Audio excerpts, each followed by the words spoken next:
You're listening to the Black Eagles podcast with Sinan Schwarting and Kaan Bayazit. Ahmet Dursun Sergen aldı. Sergen Bülent yan yana. Sergen Bülent. Sergen. Yanında Tümer var. Tümer'e doğru atıyor kaybetti. Tümer topu aldı. Sergen aldı. Gol! Gol! Gol! Sergen attı. Sergen attı. Şampiyonluk geldi. Sergen attı. Şampiyonluk geldi. İbrahim'in pası. Roma. Şimdi Ahmet. İkinci gole gidiyor Beşiktaş. Ahmet. Ve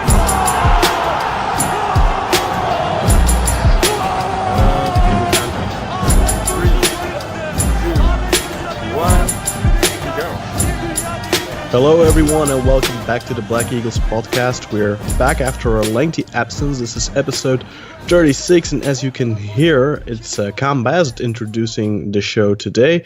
We're changing things up a little bit, just for this one time only. But joining me, as always, is Sinan Schwarting, live from New York City. Sinan, how are you doing? Hey, I'm not used to getting the applause.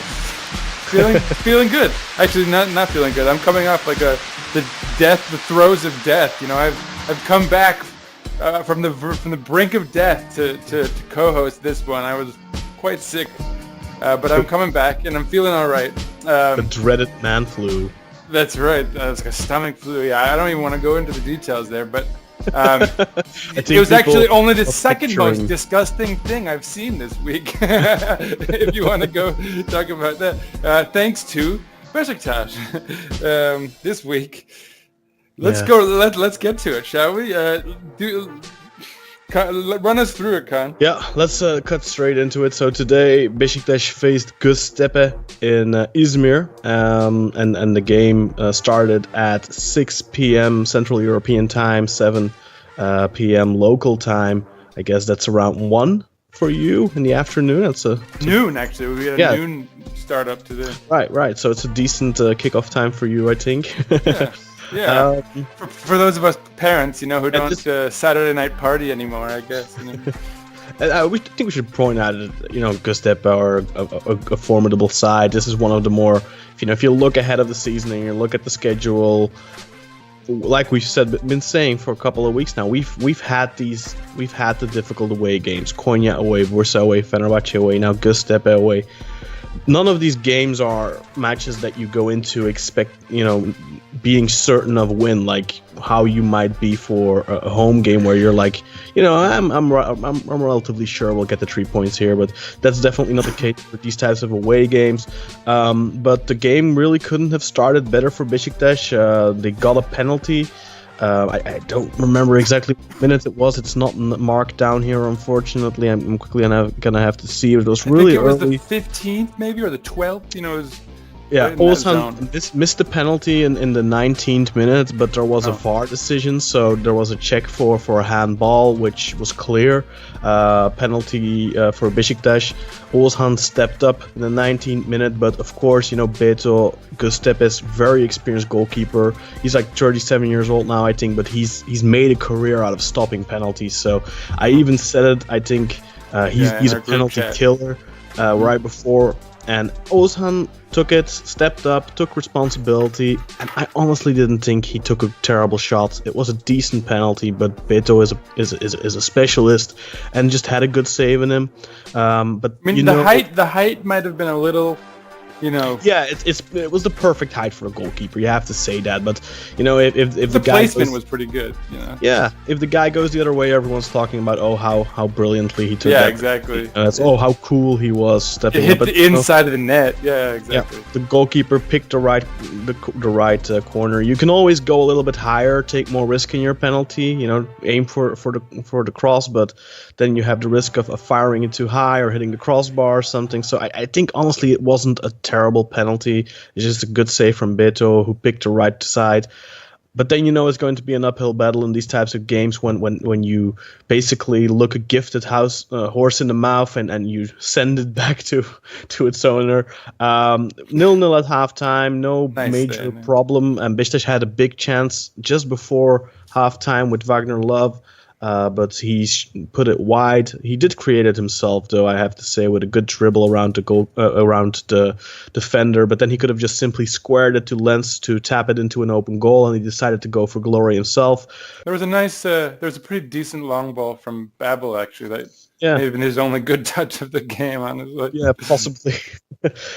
But 0-0 at halftime, not a bad thing. But then we come out of the gate.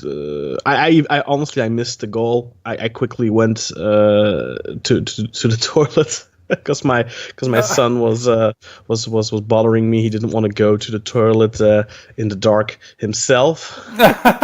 There you go. Well, honestly, we were all watching someone go to the toilet there anyway, one way or the other. So Beşiktaş conceding another goal out of something that isn't even a chance. I think it got knocked down as an own goal.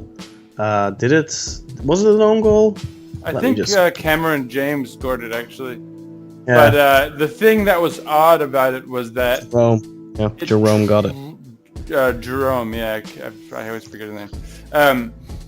But yeah, it did come out of nowhere, and it's like nobody was defending him. Like we only had, Atiba was sort of in the general area, but he was kind of in that no man's land between the defender and the passer.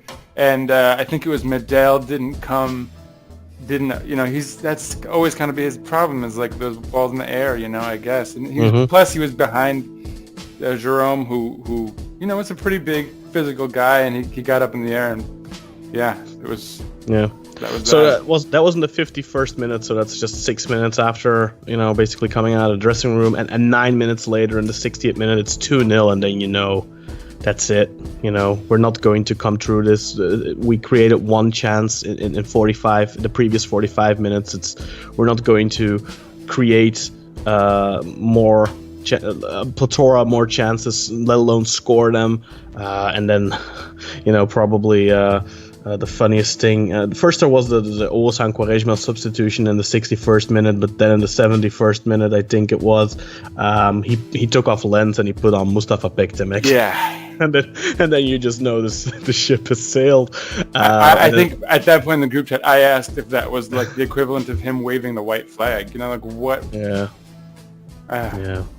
And then later there was the tall guy Laren substitution, but that was just anyway. Full-time scoreline reads Göztepe 2, Beşiktaş 0, and it's another. I think the worst thing for me is taking away from all these games this season is not so much the fact that we're dropping points. It's how uninspired the team continues to look week in, week out, and I think I described it as soulless. Yeah. And I this like team, that description. They just lack heart. They lack soul. And the reason why I wanted to introduce the show today is because I wanted to bring some change. And the reason for that is the theme of today's episode. We already spoke about it last week, 2 weeks ago after the Konya game, and this is not a popular opinion. I started a poll on it as well on our Twitter account, and I know that it's going to cause a certain amount of backlash. There's always going to be fans that are going to say like, sot these guys, F these guys being negative, blah blah blah. I'm click the unfollow button, and you know what? If that's what you want to do, if you want to put your head in the sand, and if that's what you want to do, then by all means. The thing is, I don't believe in pulling the alarm bell at the first sign of trouble, like many Turkish fans do. But people, this has been 18 months now. It's been more than a year that this ship has slowly been sinking. We've hit an iceberg, and the water's been seeping in slowly, but it's been steadily seeping in, and Şenol Güneş has done absolutely nothing to fix it, to close the hole, to keep the boat afloat, the ship afloat. It's not just Şenol's fault. Clearly, these players carry a large part of the burden of the fault here. But and the board too. But unfortunately, you can't sack all your players and replace them in October. And realistically, you can't do that in January or the summer either. I mean, Galatasaray did it last year, but they're going to pay the piper for that. through financial fair play one way or another at some point. They're being looked in again, investigated again. Their settlements being reevaluated. There's talk of them forging some of the paperwork, and that could really end up blowing up in their face. But realistically, you can't just change an entire team over one or even two transfer windows. And I know I'm basically touching a lot of points here already, Sinan. I'm sorry for that, but I really want to get your take on this. What do you think are the options the Beşiktaş still have? Is it too late already? Does something need to change now? End of the season? What do you think? I mean, that's a big question, man. I'm not fully on board the notion that we have to fire him. I mean, I take that back. I mean, I was playing the more prudent role last time by saying, but what if we make the mistake of firing him and then hiring someone, that's not quite up to the task in a bit of a rush, or that some member of the board has some kind of weird fixation for or love for that he shouldn't, and we end up sort of saddled with a bad coach for the rest of this season. And then theoretically the next season as well. Last time. Right, yeah, exactly. And he was just one of many. Some of his defenders came out of the woodworks, which I did not anticipate. But oh, you got reaction to that, did you? A little. Not, whatever, not too much, but it wasn't too hot of a take, I suppose. But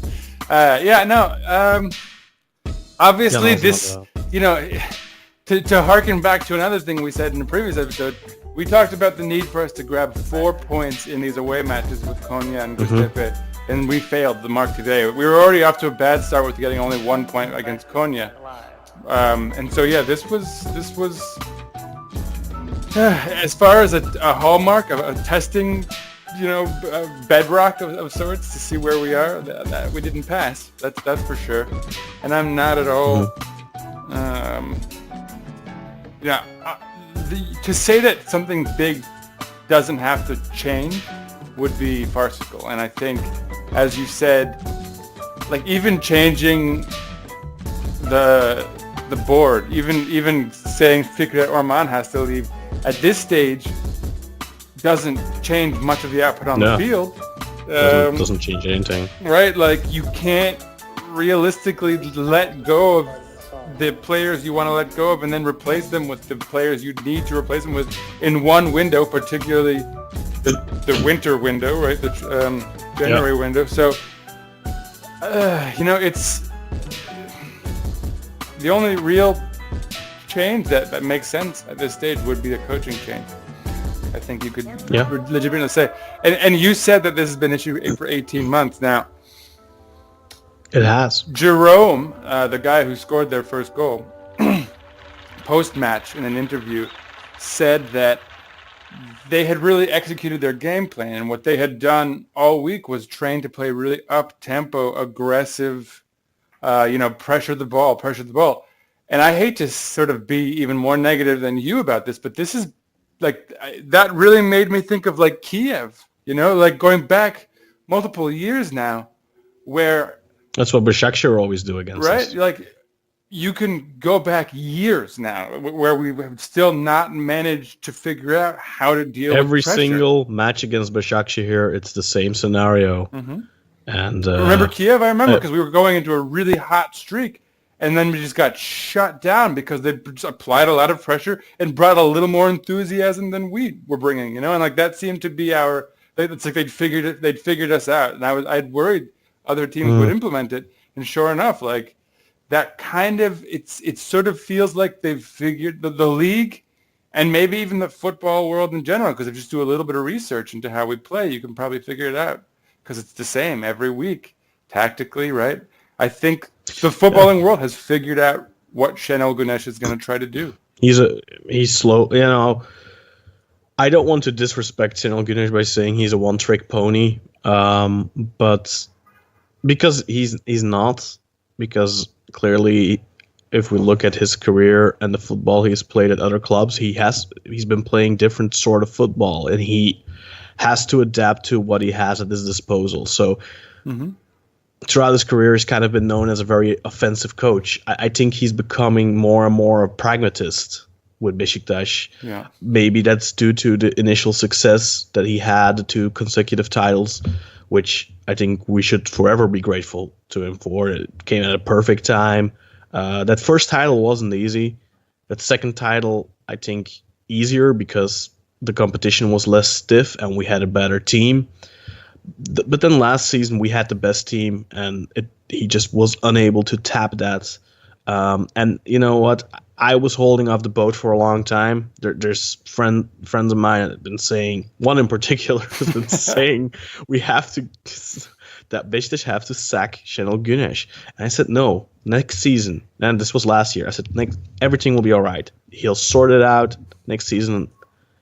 But he really hasn't. And last season, there was this big overlaying excuse, so to speak. Well, we did great, but we did phenomenal in the Champions League group stages. And that cost us in the first half of the season, but it was better in the second half. We got 41 points, blah, blah, blah. But the football in the second half of the season wasn't really better than it was in the first half of the season. The only difference was Anderson Talisca was scoring goals. He lit a fuse. I think he scored 1 league goal in the first half of the season. He scored like 12 in the second half of the season. Those goals got us lots of points. And now I'm not going to say that we miss Anderson Talisca, because I've said this before and I stand by it, that we were missing a creative midfielder in that position. The problem is that we lost Talisca's goal scoring ability, but we haven't replaced that, because up front we're impotent, and we have to be honest. I mean, Wagner Love is scoring a poacher's goal here and there, but let's be frank. No, last week 2 weeks ago in Konya he scored a goal, but he was non-existent all game. Yeah. Today, there's no excuse to be starting a guy like Wagner Love in 2018 for a club like Beşiktaş. There's just, I don't. Yeah. We don't even. I don't think we need to say more. Yeah. But it's that I'm not. But that's not really an excuse for Güneş, though, in my opinion, because that's what some people are going to say. Look, it's the board's fault because they didn't get a proper striker. And yes, they are to blame. They share their part in the blame 100%. But Güneş also has a responsibility. The fact that Beşiktaş are playing without a soul, exactly. That's him. And I have to say, I was gonna say this before, and I'm kind of, you just reminded me of my point again. Beşiktaş on paper, with the exception of a striker, has more talent in running throughout the team than it has maybe historically. There's so much to see on paper with this club, with the exception, yes, of a striker. But then you mix things up. You try things out. We have not even seen Lens play one match. If nothing's working, why don't you have Babel playing striker more? He's played one game as a striker and he scored a goal in that match. And that's the only time he's been given that shot up front. Lens has not been given a single opportunity up front, not one. And he's been listed as secondarily as a striker throughout his career. I don't know why. I'm not going to speak to his ability up front there, but frankly, nothing has worked. We've tried a lot. Have we really even tried a lot? Not even, right? We've just tried Laren and we've tried Love. He's unwilling to take risks. That's why I'm saying he's becoming a pragmatist, or maybe he always has been. Maybe he always has been, because I remember vividly back in 2002 when we did so amazing at the World Cup, how absolutely unwilling he was to take a risk on Ilhan Mansız. He kept playing Hakan Şükür despite the fact that Hakan was terrible. He was always a step behind. He was clearly advancing in age. Yeah, looking back at that World Cup. Of course, people who look back, especially people who were younger or who didn't even live through it, they'll look back and they'll see Hakan's the fastest goal ever at a World Cup, right? And that's what they'll remember that for. But what they don't remember is how terrible he was in the group stages against Brazil, against China, against Costa Rica, how terrible he was against Senegal Did he play? Whatever. To be fair, honestly, the only thing that non-Turks have ever recalled about that match or that World Cup about Turkey was Ilhan Mans's rainbow over Roberto Carlos. Yeah. so screw and the up, thing is, Shakur. had the only reason Ilhan got into the team was because he scored the goal against Senegal as a sub. That's if he didn't score that goal and somebody else would have scored, he wouldn't have started that next game against Brazil. Yeah. And he wouldn't have started against South Korea. But because of him scoring that golden goal, Chanel was unable to put him next to the team anymore.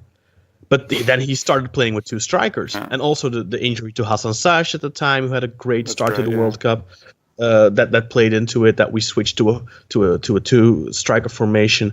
But my point is that Chanel kind of always has kind of been like that pragmatist. He's always been the guy that's kind of gone for, well, you know what, this guy's he's a proven player. I'm going to play him over this young kid, and he has launched careers for many players, but the only reason he launched those careers is because he didn't have other options. I think that's the problem we have, and he's great at launching strikers, at molding them, at giving them confidence, and I'm not going to take that away from him, but I think we've seen here at Beşiktaş that he is so stubborn and sticking to his ways. He has, in my opinion, he has ruined Jermaine Lens's chance to ever be a great player for us. I think he keeps putting the brakes on him time and time again. Every time he picks up a little bit of steam, he puts the brakes on him. I was not surprised he started today. I expected him to start today, but I also expected him to get subbed off at some point. And it's not that Lens was playing a good game by any means, but I think he's doing that to so many players. I mean, and who was, right? Like, of all the guys, I don't think Lens was having the worst. He's gotten all he's going to get out of this team. He's tapped all. It's beyond his ability at this point. He is not capable of getting anything more out of this team anymore. I'm 100% sure of that. And the reason I'm 100% sure of that is because of the last 18 months. Yeah. He isn't going to get any, get him a really good striker in January, and I'm sure we'll get some more points in these away games, especially given the fact that most of the difficult away games are off the table now. But if we look at these games individually, Konya, Bursa, Fenerbahce, now Göztepe today weren't good, and we said that in all of these post-match tidbits that. Our episodes, our post-match episode, we've said it in every single one. Fenerbahce wasn't good today. Bursaspor wasn't good today. Konyaspor weren't good today. And going into these games, you're kind of like, well, you know what, a point here might not be the worst thing in the world. And especially if you look at the scenario of the Konya game, red card after 30 minutes, down a man, penalty goal, and then still get a point after 90 minutes. Of course you'd say, oh, that's fine. But then if you look at how the match gone, we give it away in the final minutes again. Same thing in Fenerbahce, same thing in Bursa. You take the lead, give it away. Today, this just epitomized Beşiktaş. And I'm not blaming Oğuzhan for missing a penalty. That happens. He's missed the last three he's taken, honestly. Probably Wagner Love should have taken it, but whatever. You miss a penalty, Beto is a penalty stopper. But this is another example of all our away games, bar the Erzurum matches, where you give it away. We miss that penalty and we give away the initiative. Maybe we didn't give it away straight away, like it happened in the second half, but we gave away the initiative. And so, Kaan, now that we're back on match, let's break apart the stats. And I'm actually curious to hear your input on this because, I often bring the stats up to reflect how accurate or inaccurate they are for people who maybe didn't get to watch the match, in terms of showing them what they missed. In this case, I'm actually surprised when I look at these stats. So both teams had 10 shots. Göztepe had 5 on target to our 2, which that doesn't surprise me. But Beşiktaş had 62% of the ball to their 38. 513 passes to their 327. 81% accuracy to their 69% pass. They were poor today, Kaan. not only were they not particularly good, they were particularly poor. 69% accuracy on their passes, 18 fouls. We had 14, they had 18. 3 yellow cards. Statistically, you would think that we dominated this match. No, we didn't though. Not and even the thing remotely. is, I think their game plan was quite clear. They were waiting for us to make a mistake so they could hit on the break. Their first goal says it all. It's a clutch goal, one of many this season that we have conceded. So many clutch goals. We keep saying unlucky or falling from the sky, and but I said it last time, it's a recurring thing. And at some point, that's not bad luck anymore. That's just, that is because we are unable to control a game. We aren't controlling matches. That's what in our first season and even in our second season, and we control games. And even in the Champions League last season, almost every single one of those matches in the group stages, we controlled those games. We were in charge. We dictated the pace. That's not the case right now. We're barely able to keep the ball in midfield. It's like a pinball machine. I know I've said that before at least twice this season in our podcast. Yeah. It's like a pinball machine. The ball is just going bam bam bam bam, and we always seem to lose the second ball. And there's a lack of grinta there. There's a lack of heart. There's no inspiration. This team is lacking so much. And the players have, like I said, they have a huge part in that.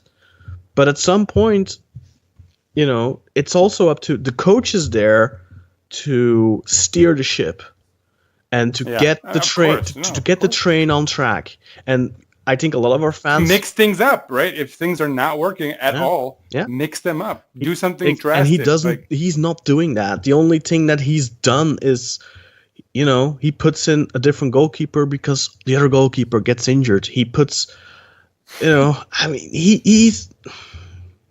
He doesn't even rotate properly, for the sake of the players' health. No, he doesn't. It's getting a little tiresome, honestly. And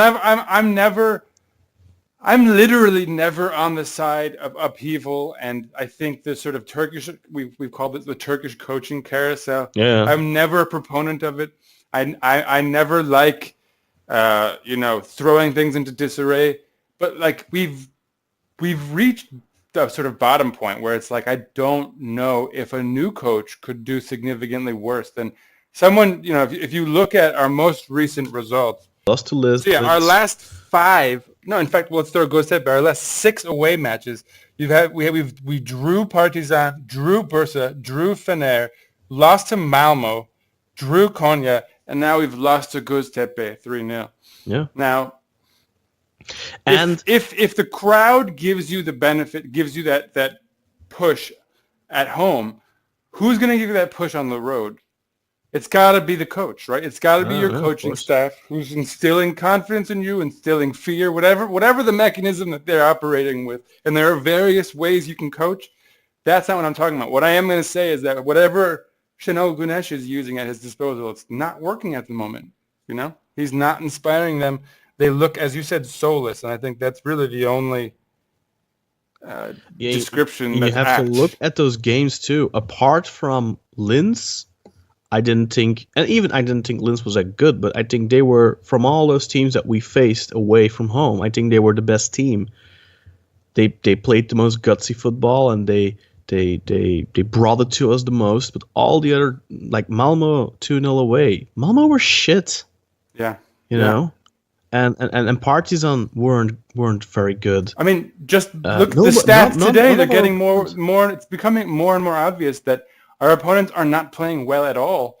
We're just giving away these free goals out of nowhere and not doing it. We're not putting any pressure on the opponent's goal anymore. The worst, the main, I think our main problem is that we're not causing them any issues. we're getting, like we got this fluky goal against Fenerbahce falling out of nowhere. We got a penalty today that kind of came out of, I mean, we haven't created it. We created one chance in that first half, and that came right at the very end. We aren't. They always say the best form of defense is offense, but that's our problem. We're impotent. We're absolutely impotent up front. There's no consistent. First and foremost, there's no game plan. There's no idea. We're just doing something like at random. Maybe try and loft the ball a little bit there. But there's no running patterns you can spot easily. We're just trying to combine, or I don't know. We're just trying to run through them, dribble through them. Maybe I don't know what they're trying to do. There's no clear game plan there, and there's no chance creation away from home. In our home games, we create a little bit more, but away from home, we're just so absolute. And I don't believe that just a good striker alone isn't going to solve all our problems. And granted, Leitch wasn't here today, and he's the guy you're going to look toward to kind of provide a little bit of a spark, but that's not an excuse. Obviously, if you miss a key player for a long amount of time, that's going to end up costing you, but you have to be able to cope with missing a guy one game. Yeah. I mean, by all means, we even said earlier, even on a larger scale, if you're lacking a striker or whatever, you cope with it tactically. You find a way to operate. You experiment. I mean, he's not doing any of the things he could be doing to respond to this very clear and pressing issue. Look what Fatih Terim, and Fatih Terim by no means is a technical mastermind. On the contrary, but look, I think their best game of the season was with the center backs, right? No, not just not just that. But look what they did in Porto. They didn't have a striker because Aaron Derdiok, their only striker, was injured. So what did he do? He started with Gary Rodriguez, Sinan Gümüş, and Henry Onyekuru up front. So basically 3 wingers, and that worked really well. They played a really good game away at Porto. Yeah, they lost, but they had a lot of chances. They created like 6 clear-cut chances. And that's the thing what you were saying earlier. Mix it up. Play Lens up front. Play Babel up front. Mix it up. He keeps going Wagner Love is the best thing I have available, so I'll just play him even though he's a ghost. He scored 2 out of the 8 games he's played in on sitters that he would have been a fool not to score on, whatever. Yeah. I mean, we're flogging a dead horse at this point. To try to pull this thing back on track. I don't even know. He's had 18 months. It's not happening. He's not doing it. It's impossible. It's not. No. But so I meant this episode though. Do you have a? God, do you have any highlight? Is there anyone you'd want to highlight today? I feel sorry for Karius. I think he couldn't have done anything on either goal. I think he saved what he had to save. There was actually one kind of world-class save. One that he finger-tipped against the post, I think, and then kept it out that way. I feel really bad for that guy, man. He's such a great goalkeeper, and you know what? I just one more thing that I wanted to say is I've been watching Beşiktaş for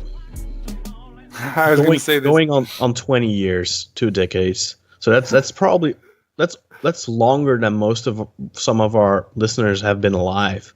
Mm-hmm. I'm not even that old because I'm about to turn 30 years old, but I've been watching Beşiktaş religiously since I was 10, 11 years old.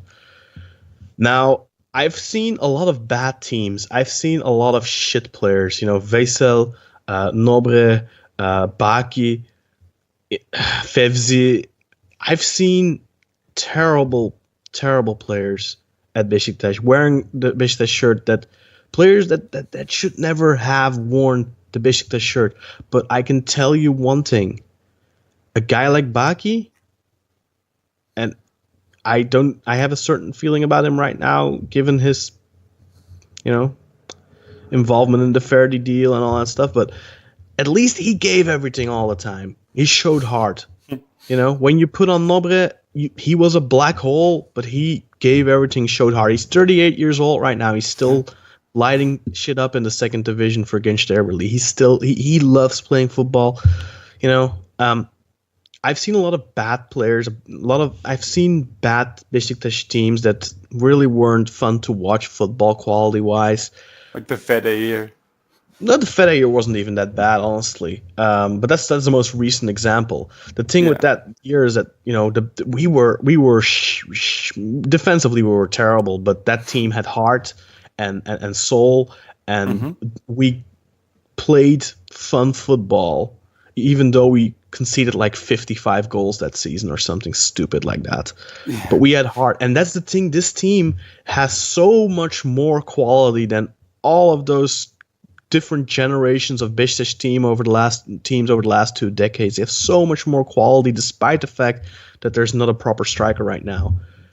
But look at what they're putting on the pitch. Look at the heart. They're not, in Belgium they say, and then I think they say it in Holland too, je moet het shirtje nat maken. You have to wetten your shirt. You have to sweat for your team, Yeah, and I'm not saying the players aren't doing. Obviously, they're giving what is expected of a professional, but they're kind of phoning it in though. That's they seem to just be going through the motions, and it's not.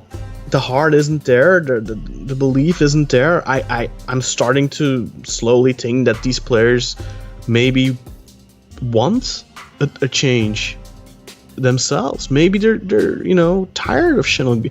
I'm not saying that they don't respect the man anymore, but clearly something's not working, right? Yeah, and the question is just, what are you going to do? Are you going to? He won 2 titles for us. He's going to go down in history as one of the greatest ever, no doubt. But are you going to throw away a season because it's still early? It's only October. I'm not saying that a coaching change will change it for the better, but not changing the coach definitely won't. That'll just stagnate or even get worse. It's not going to improve if we keep Şenol. If you change, maybe it'll improve, maybe it won't, but at least then you have a chance at something. Now, if we keep going the way we're going, it's just going to be another thrown away season. And given how bad our rivals are, even Galatasaray, which we should probably mention the results. They drew 1-1 this week at home against Bursaspor, and really they should have lost, but they got a point in the end. You mean Galatasaray? And Fener also drew yesterday. 0-0 away against who did they play? Sivas. Yeah. Tamer Tuna, right? And only, the guy who maybe like Tamer Tuna. Right? There's a guy who could seamlessly fit in. Anyway, I don't want to. Başakşehir won. They won, so they're the only one. But even I've been saying it, they don't look as sharp as they have looked the previous 2 seasons. So really, it's up to any of these teams really to lose it because the others are so bad.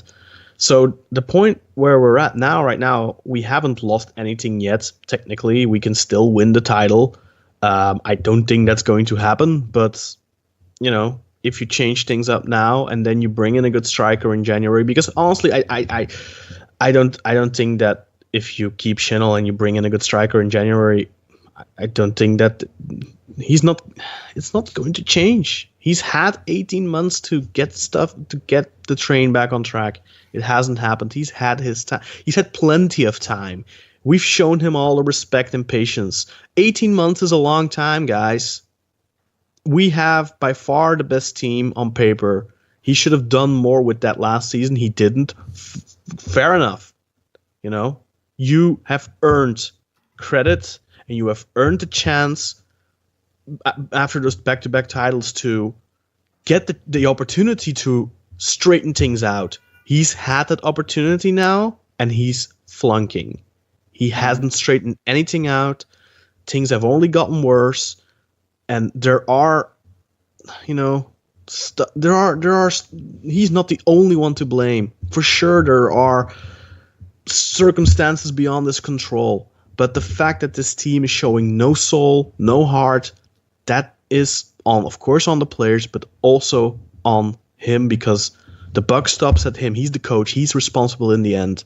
He has to take responsibility right now. Slaven Bilic, when he was allowed to finish the season, but it was known a few games before the end of the season that he was going to leave at the end of the season, and he said in a post-match interview that I don't know what the problem is.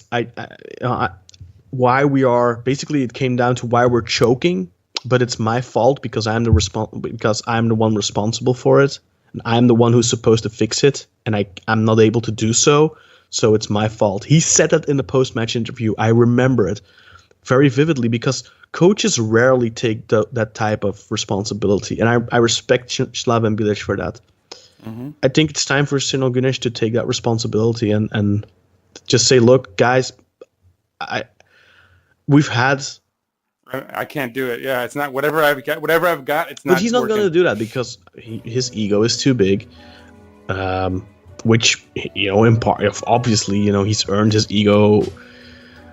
You don't accomplish what he's accomplished in football if you don't have a massive ego.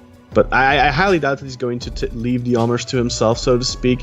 I'm not even saying that he shouldn't get compensation if we sack him, because I think he made a commitment to the club, even though maybe, I think he might have been feeling after that second title that it was maybe time to call it quits, but the club really wanted him to stay. So I think that I'm not saying that he should waiver his wages or anything like that, but I think it's time for him to take responsibility and say, look, something has to change. I've tried for the last 18 months. I'm simply not able to get this stuff sorted out, and maybe somebody else needs to take a crack at it, because I'm clearly not able to do it anymore. And then, walk off in the sunset, go back to Trabzon, whatever. Next season, come to Vodafone, get cheered by the fans, because he's forever going to be a legend unless he starts bashing the club and whatever. But yeah, it's I don't see another option at this point.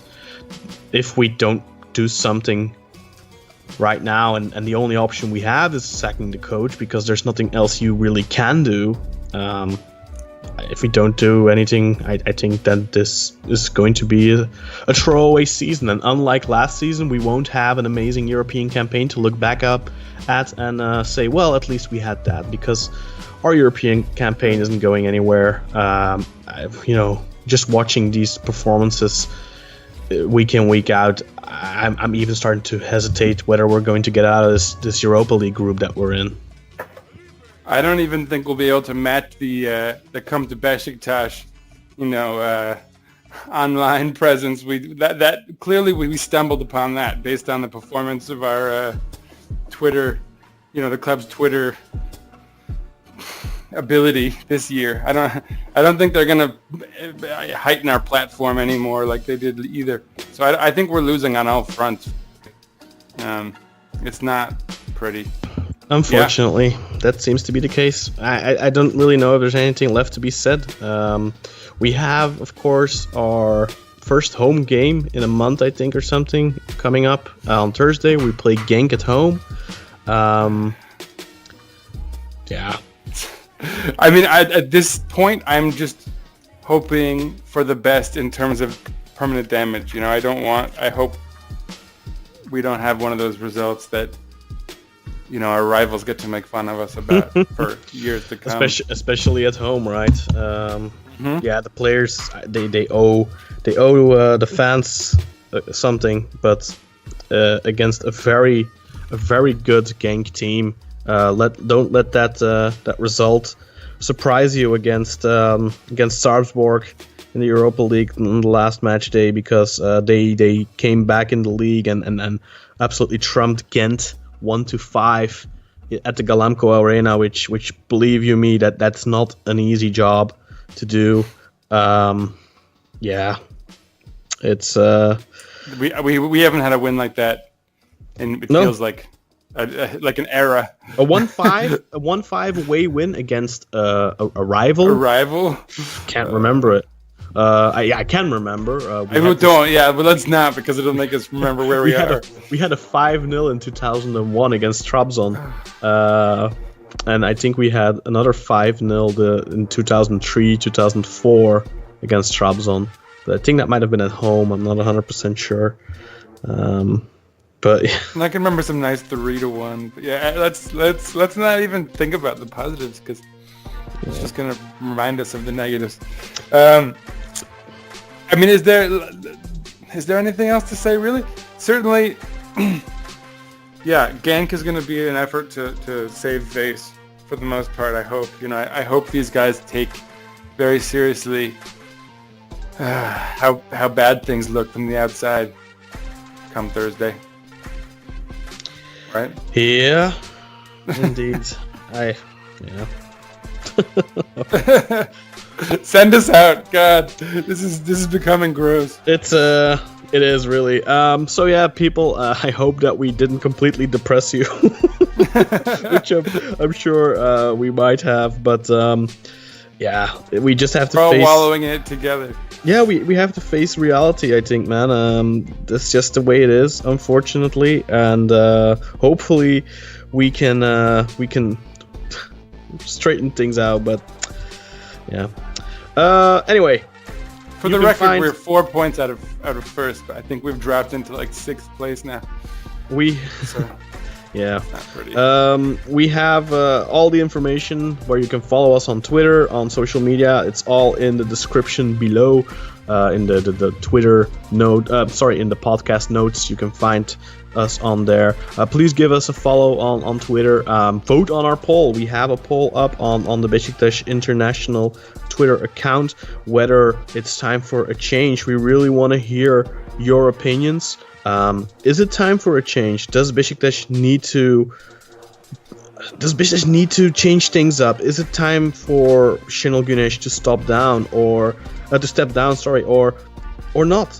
Are we exaggerating? Are we panicking too early? Should we give the man more credit, at least till the end of the season? Let us know. Please give us feedback. Do you think we're overreacting?